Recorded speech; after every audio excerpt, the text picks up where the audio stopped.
이야기인데,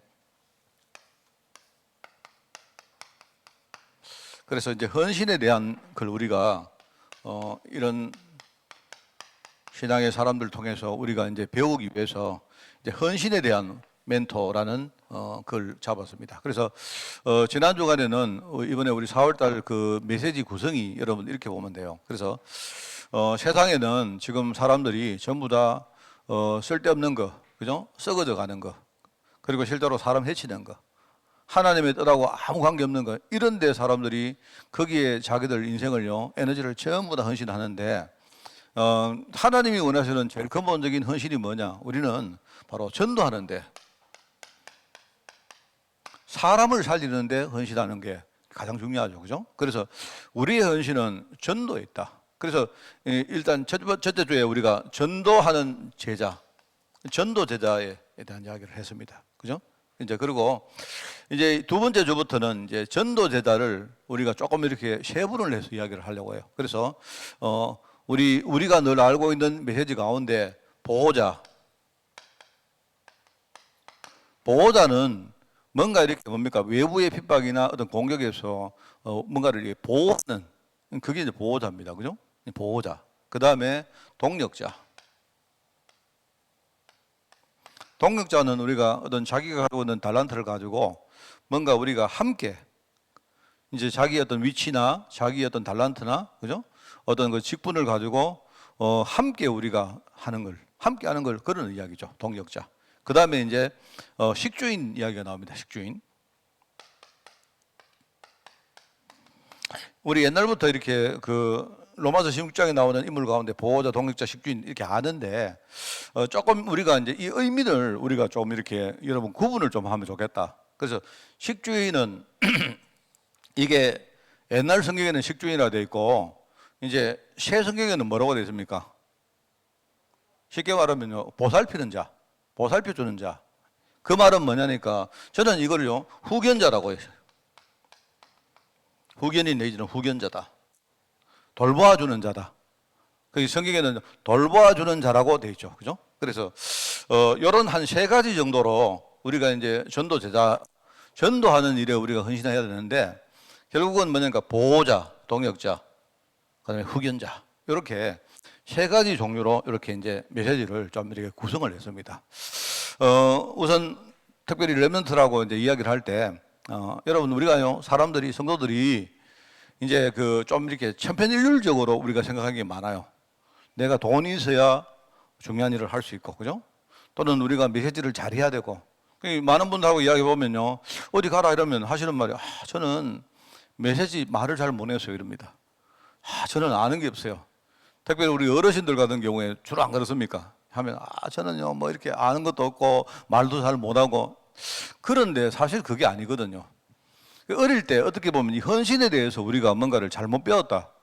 쉽게 말하면 그런 이야기입니다. 그래서 이제 어제 우리 집에서 이제 이 메시지 가지고 조금 우리 포럼들을 좀 했거든요. 왜냐니까 이번 주간에 저희 집에 메신저가 3명인가 봐요.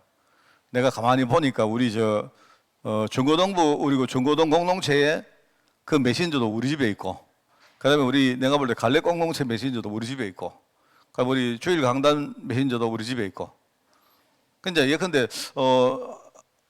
내가 볼 때 여러 가지 그 내용들 가운데 야손이라는 사람 이야기가 나오는데, 진짜 성경에는요, 야손에 대한 이야기가 거의 없습니다.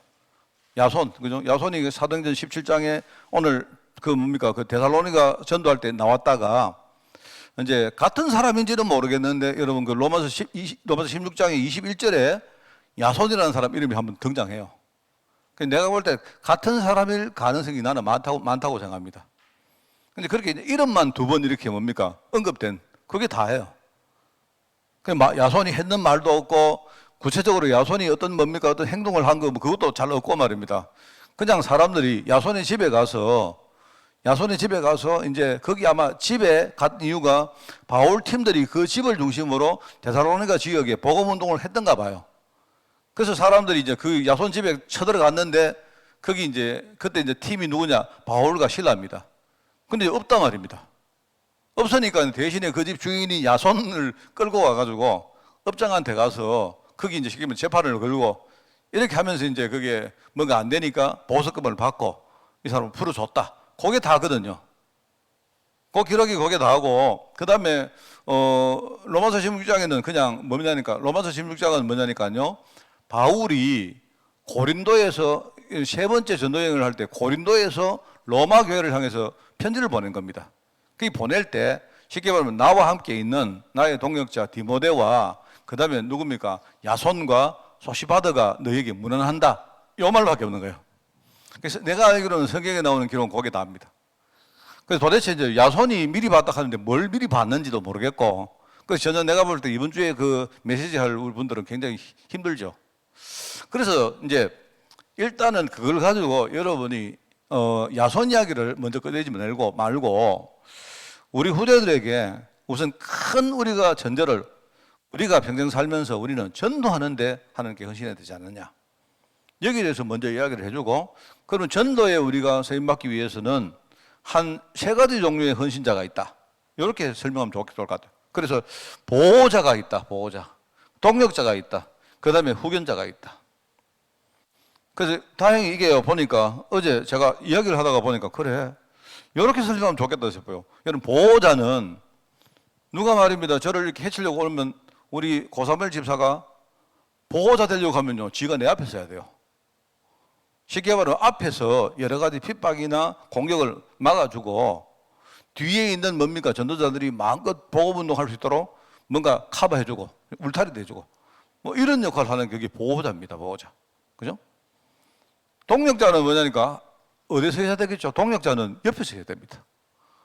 쉽게 말하면 우리가 이제 느낌상 동력자는 나와 함께 있으면서 내가 할 수 없는 그런 일 있잖아요. 예를 들어 전도자가 못하는 게 있단 말입니다.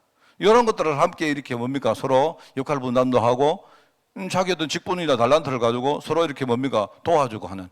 이제 그게 어떻게 동력자죠. 동력자. 그죠? 그래서 우리 교회에서는 뭡니까? 동력자는 우리 중직자들이 어떻게 보면 동력자입니다. 중직자는 보호자이기도 하고 동력자이기도 해요. 왜요? 동력자들은 뭡니까? 주로 중직자들이 교회 행정이나 교회 이런 뭡니까? 중요한 어떤 이런 일들을 진짜 하면서 목회자가 말씀과 기도 제대로 할 수 있도록 뒤에서 이제 역할을 해주는 거죠. 이게 이제 굉장히 중요한 겁니다. 잘한다 못한다는 개념이 아니고 하나님이 우리 중직자를 부를 때는 뭡니까? 바로 그 일을 하라고 부른 거예요. 그래서 제가 늘 하는 말입니다. 내가 만약에 우리 교회의 재정부장이다, 재정팀장이다 이러면요, 저는 그렇게 생각하겠습니다. 저는 내가 재정팀장이면 우리 교회 재정은 내가 다 책임진다. 근데 그 말을 우리가 이렇게 떠들면 안 되죠. 내가 어디 가서 내가 책임진다. 이 말은 잘못하면 그게 이제 그런 말들이 오히려 이 사단한테 우리가 공격받을 수 있는 그런 허점이 될 수 있기 때문에 그렇게 말할 필요는 없는데 마음속에 만약에 우리 교회가 빚을 짓다. 그러면 내가 우리 집, 내가 모든 내 재산을 다 팔아서라도 내가 책임진다. 이제 그렇게 되면 하나님이요, 그 재정팀장의 재정 책임자의 마음 중심을 보고 하나님이 우리에게 재정 축복하시는 거예요. 왜냐니까 목회자가요 맨날 뭡니까? 뭐 이렇게 돈이 어떻고 우리 뭐 재정이 어떻고 이러면 안 됩니다. 이래 가지고는요 그거 안 돼요. 그래가는 안 되거든요. 저는 그렇게 생각합니다. 그래서 이 보호자라는 것은 어떻게 보면 정말 하나님이 우리 교회와 전도자가 이 전도하는 운동에 정말로 중요한 일을 하기 위해서 어떤 한 부분, 한 직분, 그죠? 한 파트를 하나님이 내게 맡기셨다. 내가 다 책임진다. 뭐 이런 어떤 마음을 가지고 기도하고 거기에 헌신하는 사람들이 보호자입니다, 여러분. 동력자는 뭐다? 동력자는요, 역할 분담하는 겁니다. 그래서 여기 나오는 중요한 사람이 누구냐? 브리스가 아길라 부부거든요.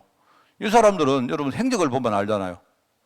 바울이 이 사람들을 만나가지고 나중에 어떻게 합니까? 나중에 에베소로 갈 때에 거기에 브리스가 부부를 함께 동행을 합니다. 동행하면서 나중에 에베소 지역에 이 사람들을 놔두고 원래 고린도에서 만난 사람이지만 에베소 지역에 이 사람들을 그냥 거기 놔두고 바울은요, 자기는 떠나가요. 그게 나중에 어떻게 됩니까? 아볼로라는 사람이 거기 있었는데 오히려요, 바울이 아볼로에게 복음 전한 게 아니고 그 지역에 있었던 브리스가 부부가 뭡니까? 오히려 아볼로에게 딱 복음 전해가지고요, 아주 중요한 일을 합니다.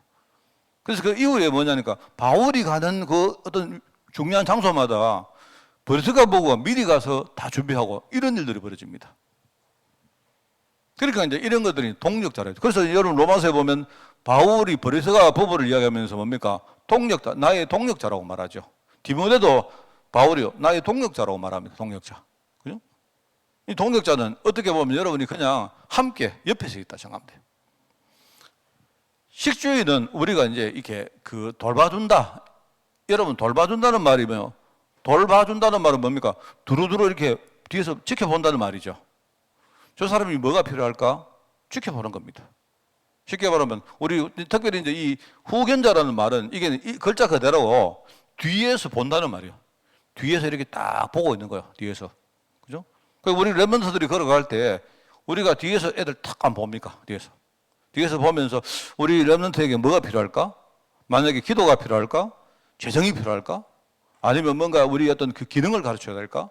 아니면 내 인생에 굉장한 어떤 그 우리 체험이나 이런 경험담을 애들에게 가르쳐야 될까? 이런 것들을 우리가 보면서 뭡니까? 뒤에서 지켜보면서 뭔가 필요한 것들을 해주는 그게 이제 돌봐주는 거다 말이에요. 돌봐주. 그걸 이제 우리 성경, 한국 옛날 성경에는 식주인이라고 해요. 식주인. 아마 그때는 아마 내가 볼 때는 이 식이란 말은요 먹는 거고 주란 말은요 이게 집을 말하는 거. 우리 흔히 말하는요 어떤 그 먹고 자고 하는 먹고 거주하는 그게 이 시대는 제일 중요했던 것 같아요. 그러니까 아마 이제 그때에 이 사람을 돌봐주는 사람으로 이게 식주인이다 이렇게 말했던 것 같아요. 근데 지금은 여러분 먹고 자는 거는 뭐 큰 문제 없습니다.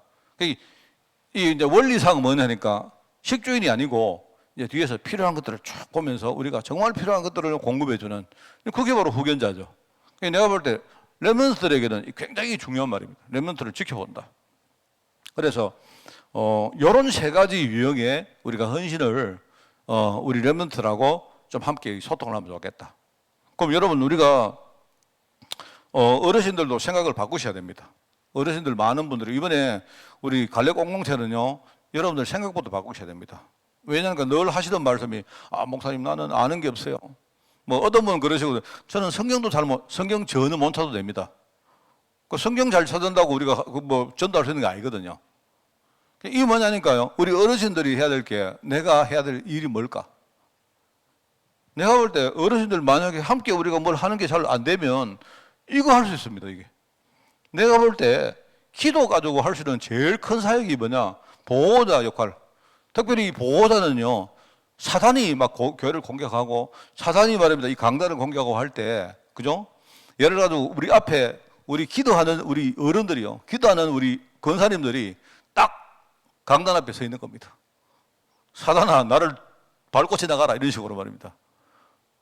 예컨대 막 내가 죽기까지는 내가 막 죽으면 죽었지 내 눈에 흙이 들어가면 들어갔지 막 우리 교회 강단을 못 건드린다. 이런 마음 가지고 기도하는 분들이 그게 보호자거든요. 보호자. 그리고 후견자는 뭐냐니까 이제 기도 가지고 후견도 돼요. 렘넌트를 위해 가지고 진짜 후대에 뭡니까 발판되어주고 후대 가는 현장에 정말 하나님 나라가 임하도록 여러분이 길을 닦고 그죠? 거기에 돌을 제거하고 거기에 만민을 위해서 우리 여러분 깃발을 들고 이게 이제 후견자거든요. 그래서 이게 성경이 말하는 헌신은 내가 볼 때 이 세 가지입니다. 이 세 가지를 합치면 뭐냐니까 우리가 전도에 헌신하는 제자다. 전도 제자다. 그리고 지난주에 메시지 제목이 전도제였다 말입니다. 그래서 이게 이제 그래서 요거는 순서대로 요거는 야손, 여기는 브리스가 부부, 여기는 가이오라는 사람이 나오죠. 그래서 이런 것들을 가지고 여러분이 좀 소통을 하면 좋겠다.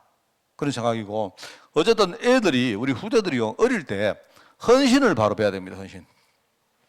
애들이 머릿속에 내가 해야 될 헌신의 목표는 뭐다. 무조건 우리 사람 살리는데 전도하는 데 헌신하는 사람이다. 그럼 어떻게 헌신할 것인가? 내가 볼 때 요 세 가지가 있다. 그래서 조금 이렇게 뭡니까?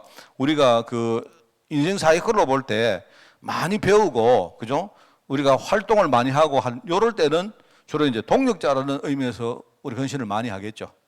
하나님이 동력자 일을 할 수 있도록 나에게 경제 축복도 주시고 또 지혜도 주시고 이렇게 많이 하는데 또 이제 우리가 어떨 때는 뭡니까? 우리가 특별히 이제 우리 권사님들이나 이런 분들은 예를 들어 후견자라든지 이런 보호자 이런 역할 하는 뭐 이런 어떤 부분에 하나님이 또 우리에게 축복을 안 주십니까? 그죠? 이런 것들을 우리가 축복할 이 헌신할 거 정말 많습니다. 그 사람들은 지금 뭐냐니까 다들 헌신하면요 대반 뭐 돈부터 생각하고 능력 생각하고 뭐 아는 거 생각하고 하는데 그렇지 않습니다. 제가 늘 말하지만 저는 내가 경험상 그렇거든요. 내가 어떤 사람 만나는데 말을 잘하는 사람은 절대로 내게 영향 안 줍니다. 못 줍니다. 저는 예를 어디 가는데 누가 말을 잘하면요 대반 이 사람 이상한 사람 아니냐. 세상에는 말 잘하는 사람 워낙 많으니까. 우리가 복음 전할 때 내가 말을 잘하고 메시지를 아주 청산유수처럼 해야 이 복음이 전해진다고 생각하는데 절대 안 그렇습니다. 절대 그렇지 않습니다. 지금 시대는 더해요. 내가 볼 때 지금 시대는 어떤 시대냐? 진짜 인격이 있는 사람이죠. 내 마음속에 정말로 어떤 누림이 있는 사람이지 않습니까? 말을 안 해도 뭔가가 전달될, 이게 내가 볼 때 이 시대의 제일 좋은 방법입니다. 왜냐하면 지금은요 말 잘하는 사람 너무 많거든요. 그래서 여러분이 이제 이것부터 생각을 하고 이제 요거 이야기하면 돼요. 요거 이야기해가지고 여기에 딱 뭔가 전달될 수 있도록. 그래서 이제 여기에 세임받은 사람이 야손이었단 말입니다. 야손. 그래서 하나님이 준비한 제자였다. 그래서 야손의 뭐 아마 이름 의미가 아마 구원 치료 이런 말 같죠. 이제 바울 팀이 데살로니가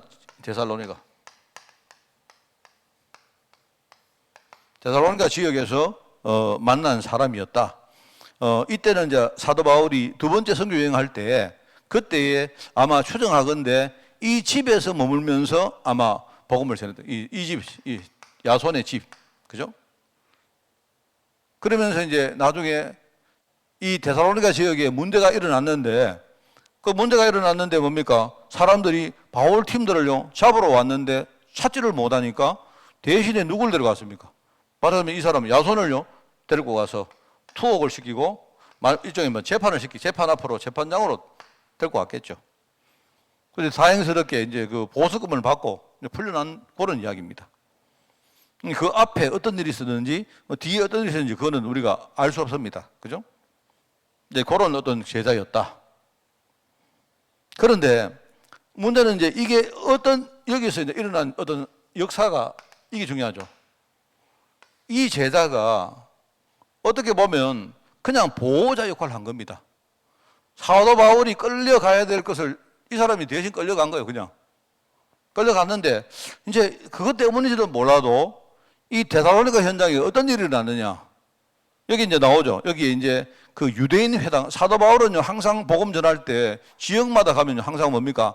사도 바울이 본인이 유대인이었기 때문에 항상 뭡니까? 유대인 회당을 먼저 파고 들어갑니다. 이 사람이. 그래서 회당에 들어갔다. 회당. 데살로니가 지역에도 먼저 회당을 파고 들어갔는데 여기에서 새 안식일 동안 쉽게 말하면 3주죠. 3주. 3주 동안 거기에서 성경을 가지고 강론을 했는데 거기서 그리스도를 정확하게 증거를 했다. 그 이야기입니다. 이 말은 굉장히 중요한 말이거든요. 그리스도가 왜 해를 받고 죽은 자 가운데 다시 살아나야 할 것을 증언하고, 이 말은요 왜 죽어야 되고 왜 살아나야 되는 것을 우리 흔히 우리 메시지를 전했다 이 말입니다. 왜냐니까 이게 이제 그 사람들의 메시아거든요. 메시아 사상이거든요. 메시아. 잘못된 왜곡된 메시아 사상을 정확하게 이 사람이요 증거했다 이 말입니다. 이렇게 되니까 이제 헬라인들과 귀부인들과 이제 여러분 이 말은 무슨 말인지 아십니까? 이게 뭔 말인가? 유대인 회당을 파고 들어갔는데 쉽게 말하면 바울은 뭡니까? 유대인 회당에서 복음 전해가지고 유대인들에게 뭡니까?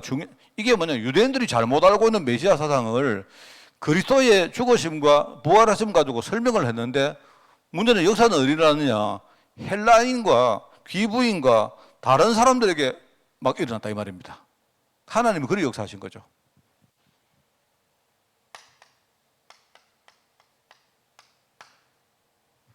그런 이야기입니다. 그렇게 되니까 여기에서 지금요 많은 어떤 그 소동이 일어났다. 핍박이 일어났다. 이러면서 이제 말하면요 야손이라는 사람이 거기에 이제 핍박을 당했다 이 말입니다. 이러면서 이 과정에서 이 야손이 보호자 역할을 감당한 거예요.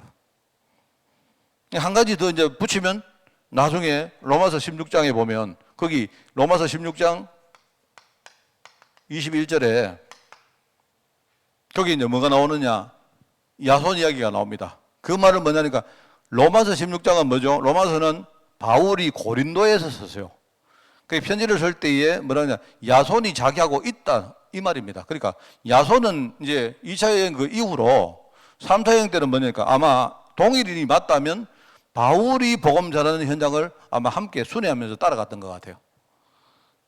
그리고 이때는 보호자 역할을 했는데 아마 그 이후에 야손이 바울과 동역하는 동역자 역할을 했는 거 아닌가 그렇게 보는 거죠.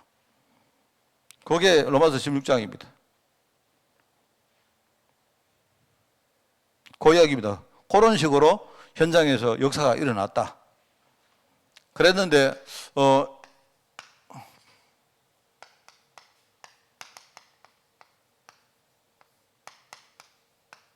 데살로니가 전서를 보면 이게 이후에 일어난 일이다 이렇게 이제 했는데요. 아마 데살로니가 교회 그 바울이 쓴 그 편지 중에 바울이 쓴 이 바울 서신 가운데 제일 먼저 쓴 편지가 언제 썼냐면요. 그게 데살로니가 전서입니다. 바울이 지금 우리가 알고 있는 바울 서신 가운데 가장 먼저 보낸 편지가 데살로니가 전서였어요. 그래서 이제 여기 보면 이렇게 나옵니다. 거기에 뭐냐니까 바울이 여기에 나오는 거 보면요. 바울이 인정하는 게 있어요. 바울이. 내가 사실 너희를 보니까 너희들 믿음의 역사와 사랑의 수고와 소망의 인내를 내가 봤다. 말하면 내가 너희들 그거 인정한다 이 말이거든요. 데살로니가 교회 아마 이 안에 야손이라는 사람이 있었는지 그건 몰라도 데살로니가 교회 성도들이 뭐니까 어떤 게 보였는가? 증거한 게 뭐냐니까 믿음의 역사와 사랑의 수고와 소망의 인내가 증거됐다 이 말입니다. 다른 사람이 그걸 봤다 이 말이에요. 바울이 내가 그걸 봤다. 내가 인정한다. 이렇게 말한 거예요. 그 바울이 인정한 거. 그런데 이게 어디서 나왔느냐? 이 말하면 믿음의 역사와 사랑의 수고와 소망의 인내가 어디서 나왔는가 하니까 이거는 말로 된 거 아니다 말입니다. 말로 된 게 아니고 너희가 능력과 성령과 큰 확신으로 된 것 아니냐. 이 말은요. 이게 말하자면 데살로니가 성도들이 가지고 있었던 내용을 말한 거예요. 쉽게 말하면 능력과 성령과 큰 확신이 이게 말하자면요. 한마디로 말하면 성령 충만입니다. 이 사람들이 성령 충만을 실제로 가지고 누리고 있으니까 이 사람들 속에 겉에 뭐가 나왔죠? 믿음의 역사와 사랑의 수고와 그죠? 그 다음에 뭡니까? 소망의 인내가 보였다 이 말입니다. 그 말이죠. 이래 되니까 물론 여기는 다르게 나옵니다만은요. 어떤 열매가 나와요. 열매. 이래 되니까 여기 데살로니가 5장 이야기가 나오지만 그 전에 1장 7절 이후에 보면요. 이렇게 되니까 아가야와 마게도냐 전 지역에 너희를 통해서 복음 전부 다 듣게 되었다. 그래서 너희들이 진짜 하는 이게 사람들에게 인정받게 되고 사람들이 그걸 본을 보고 소문이 났다. 이렇게 말합니다. 이렇게 하면서 결국은 이제 결과적으로 한 개 더 이야기하면 이제 결과적으로 항상요. 하나님의 계획은 너희들이 항상 기뻐하는 거다. 어디서? 요 안에서. 하나님의 계획은 항상 기뻐하는 것이고 쉬지 말고 기도하는 것이고 범사에 감사하는 것이다. 이렇게 설명하는 거예요. 그게 데살로니가 전서의 내용이거든요. 근데 사실은 이 데살로니가 전서는 굉장히 앞에 선 편지입니다. 굉장히. 바울이 굉장히 앞부분에서 이렇게 기록한 편지가 데살로니가 전서예요. 그래서 요렇게 생각할 때 이제 이게 연결할 수도 있을지 몰라도 한 사람 야손이라는 제자가 여기에서 보호자 역할을 감당했는데, 그죠? 그런데 그 현장에서는 이런 일들이 일어났고, 나중에 데살로니가 교회에서 이런 일들이 일어났다. 그게 지금 이 내용입니다. 뭔 말 알겠죠? 그래서 여러분들이 요거 설명을 다 해도 되고, 안 해도 됩니다. 그래서 저는 요거를 생각할 때, 요거 하나만 설명하면 될 것 같아요. 요거를 설명할 때 따로 떼지 말고, 이번 주에 요 세 개를 이야기 다 하세요. 우리가 전도하는데 우리가 쓰임받을 헌신이 뭐냐? 한 세 가지가 있다. 세 가지가 있다. 보호자는 어떻게 보면 앞에서 뭔가를 이렇게 막아주고, 그죠? 울타리 역할을 하는 그런 어떤 헌신이라면, 동역자는 함께 하면서 우리가 어떤 역할 분담을 하는 그런 헌신이라면, 후견자는 뭐다? 뒤에서 지켜보고 필요한 것들을 우리가 항상 뭡니까? 살펴보고 돌봐주고 하는 이런 역할을 하는 거다. 그 하는데 특별히 야손 같은 제자는 바로 데살로니가 현장에서 요 역할을 감당했는데 하나님이 이런 축복을 주셨다. 이렇게 전달되면 좋겠다 싶어요. 그러니까 여러분들도 전부 다 그렇게 하시기 바랍니다. 우리 교회는요, 하여튼 이제 뭐 언제나 그랬지만 우리가 참 문제가 많거든요. 우리 안에 보면요, 시험받을 보면 참 많거든요. 그래 많은데 상관없습니다. 하나님 다 아시고 불렀으니까. 근데 우리가 다른 건 몰라도 우리가 뭐에 우리가 헌신할 것인가 여기는 결론 나야 되죠. 그죠? 그래서 이제 우리가 진짜 복음 전할 때는 여러분들이 내가 할 수 있는 거 찾아가면 됩니다. 그거 하면 됩니다. 어떻게 보면 목사님 내가 저 복음 전하고 뭐 메신저가 내가 메시지를 잘해, 내가 볼 때 이것보다 어쩌면 이게 더 중요합니다. 특별히 우리 렘넌트를 위해서는요, 진짜 이런 후견자들이 교회 안에 아주 든든하게 일어나야 됩니다. 여러분 이런 것들 생각하고 여러분이 렘넌트들하고 이렇게 소통하면서 여러분들부터가 저도 마찬가지고 하나님 내가 이번 주간에 그리고 앞으로 내 인생에 내가 전도하는데 진짜 내가 서임 맞는 제자가 되겠습니다. 뭐 이런 결단하는 그런 축복이 있으면 좋겠죠, 그죠? 그래서 아이들은 이렇게 흔들려도 뭐 이런 게 있지 않습니까? 뭐 애들 어릴 때요, 나는 아빠가 제일 좋아. 나는 아빠하고 평생 살 거야. 뭐 아빠 나중에 돈 많이 벌면 아빠 내 비행기도 사주고 차도 사주고 집도 사줄 거야. 물론 그럴 일은 거의 없지만요. 그런데 애들은요 그렇게 하는 게 중요해요. 서로 그래 못해도 애들이 그런 진짜 어떤 그 결단을 하는 애들하고요, 안 하는 애들은 차이 있다고 생각합니다. 그래서 여러분들이 진짜 애들이 중심으로 이번에 하나님 나도 진짜 보호자 역할 감당할 수 있도록 하나님 정말 그렇게 하겠습니다. 이렇게 애들이 결단하면 내가 볼 때 오늘 이번 주에 우리가 성공하는 예배를 드릴 수 있는 거죠. 그죠? 여러분이 그렇게 메시지를 끌고 가는 그런 축복이 있기를 바랍니다. 기도하겠습니다. 하나님 감사합니다. 이번 주간에 렘넌트들과 우리가 소통할 때에 야손 같은 보호자의 결단들이 우리 속에 진심으로 그리고 아주 순수하게 일어날 수 있도록 주님이 축복하여 주옵소서. 우리가 렘넌트 위해서 기도하면서 메시지 전가하다가 우리 자신들이 이렇게 준비되어지는 그런 한 시대의 헌신자로 저희를 축복하여 주옵소서. 감사를 드리며